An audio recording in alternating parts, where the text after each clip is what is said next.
Should I be worried about $5 sushi?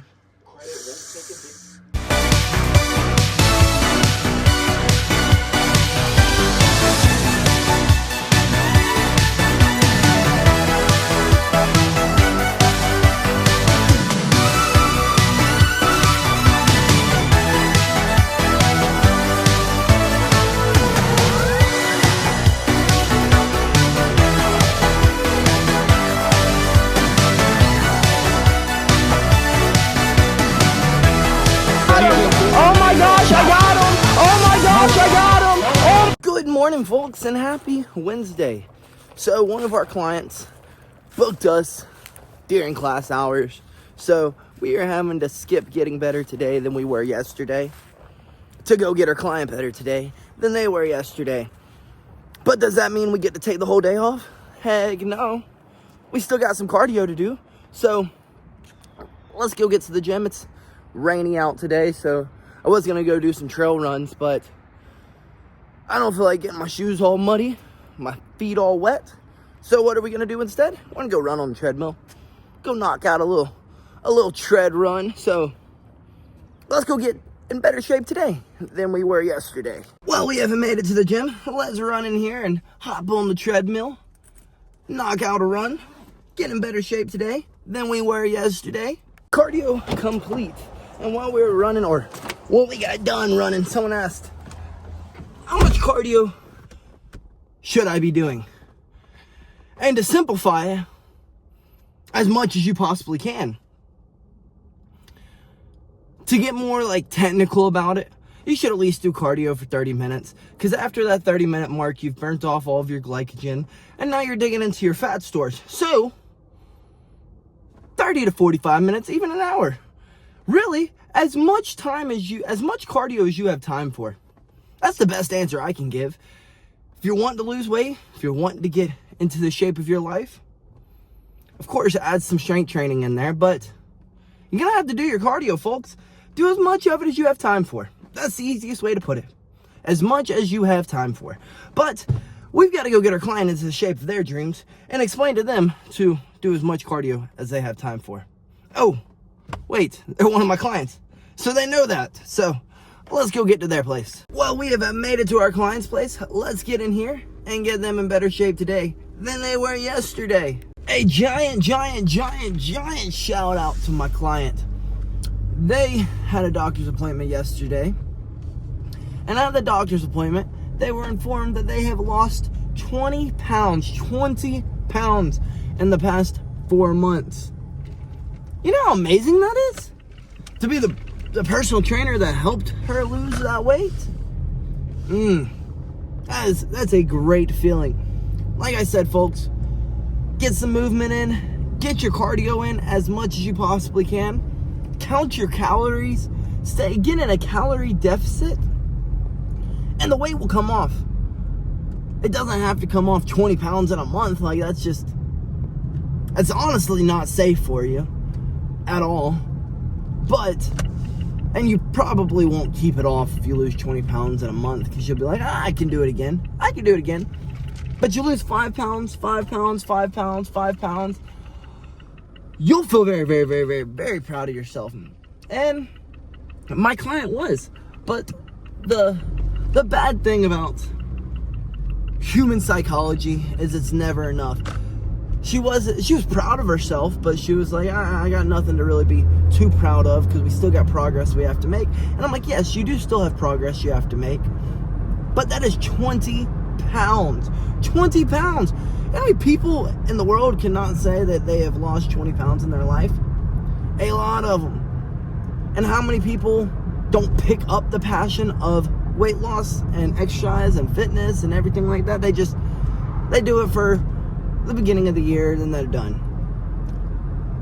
You've done it, and then now you're even setting more goals. Okay, I'm gonna lose another 20, and then after that, I mean, it does get into an unhealthy trend, an unhealthy pattern of where you can never get enough. But satisfaction leads to being comfortable with who you are, and it's like, I don't need to better myself. Well, you do, But you do need to celebrate the wins. And losing 20 pounds, that is a win. And all she's done is start walking some more as often as she possibly can, getting in her cardio when she's not with me. We do the strength training together, and then a little bit of like exciting things like some battle ropes, some jump rope workouts, things like that. But traditionally we're working on strength training. And it just warms my heart when you hear your client is making progress. I can see she's making progress, but to hear that the numbers are moving, that's a good feeling. And then not to mention the blood work. It was perfect. Absolutely perfect. She's healthy now. And that's a good feeling. That is a good feeling. But folks, we got to go get our kids better today than they were yesterday, here in about 3-ish hours. So I guess we should go home and see where the rest of the day takes us. Get some lunch in us and just vibe the rest of the day, as the kids would say. Should I be worried about $5 sushi? I guess we will find out shortly. Well, it's been about an hour since we have eaten our $5 sushi. And as of right now, no issues. No tummy ache, no nothing. But let's go get these kids better today than they were yesterday. Well, we haven't made it. Let's get in here and finish going over how we can get these little gremlins off of our backs.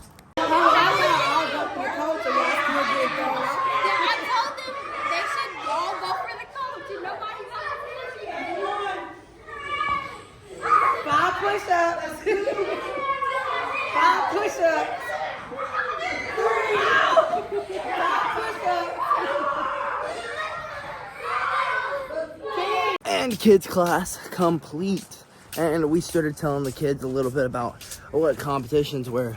And let me tell you, they focused up real quick after that one. Let's get home and I guess change out, rinse off, clean off, and then get some Jesus time in. Alrighty, we showered up as quickly as we possibly can. Now we got 15 minutes to scarf down some food and get the heck out of here. And right back out the door we go to go get our Jesus on, folks. And we have made it, folks, to get our Jesus on. Let's get in here and learn a thing or two. Be inspired a bit. Be encouraged a little. Between you and the woman, and between your offspring and her offspring. And the comment we made last week was that God is working an intended end.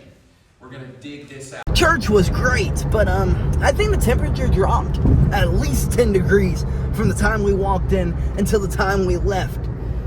To summarize what we learned today, folks, is God doesn't bring you suffering. God doesn't teach you with suffering. That's not what God does. God doesn't teach you with suffering. He will never put something on you that he put onto Christ. And Christ took all of our suffering. Does that make sense? All God does is teach you with kindness, with love, with compassion. That's what God teaches you with.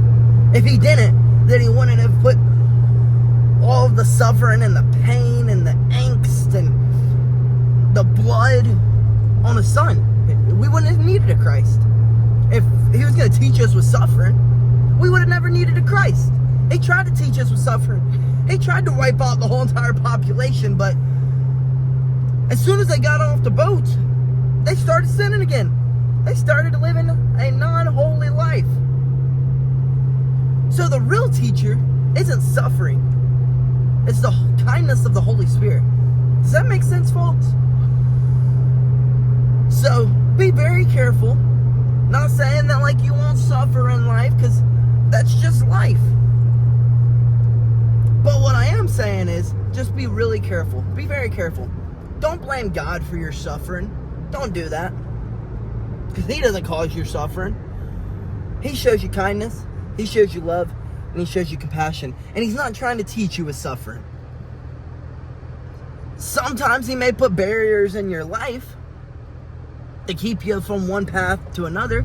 For example, if you're supposed to be getting on a plane and the plane's gonna fall down out of the sky that day. He may make it so you lose your keys that day.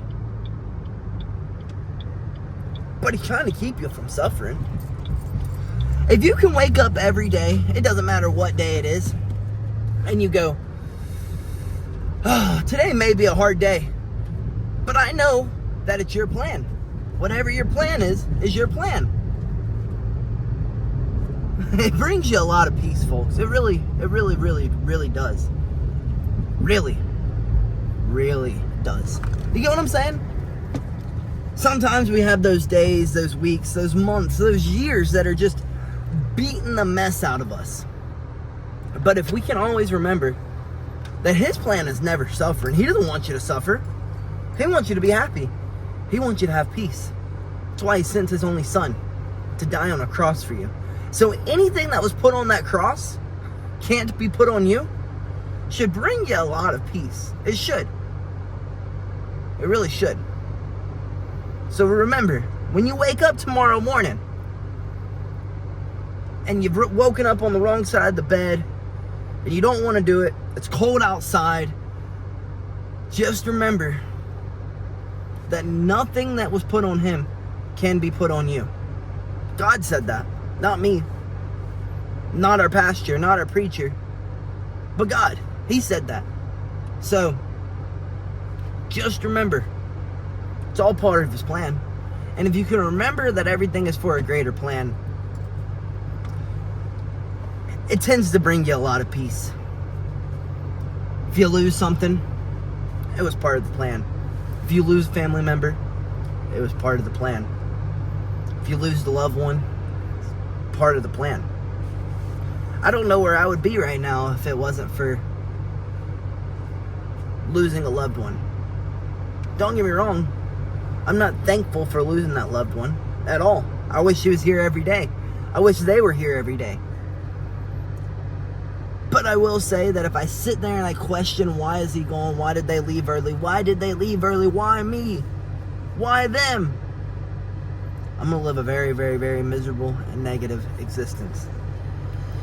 If I just remember it's part of a greater plan that is not within me, it is not within this world, it's greater than us, it brings me a whole lot of peace. But we just made it home, folks. We yapped all the way from the church to the house. It's not a very far drive, so it wasn't much explaining of the day that we did. But that's what I got out of church today. Just remember, it's all part of a greater plan. But I guess let's get inside. Let's box up dinner, get it in the fridge, let the dogs out so they can take themselves a poo-poo. And then, I think we're going to play some games tonight. Are we playing games tonight, JB? JB wants to play some games tonight. And I think our guy Marco wants to play some games tonight. And I told Elle she could hop on the game with us tonight. So, let's get inside, round off the day, and catch some dubs on some Fortnite, folks. Good night, folks, and BillyGoat loves you.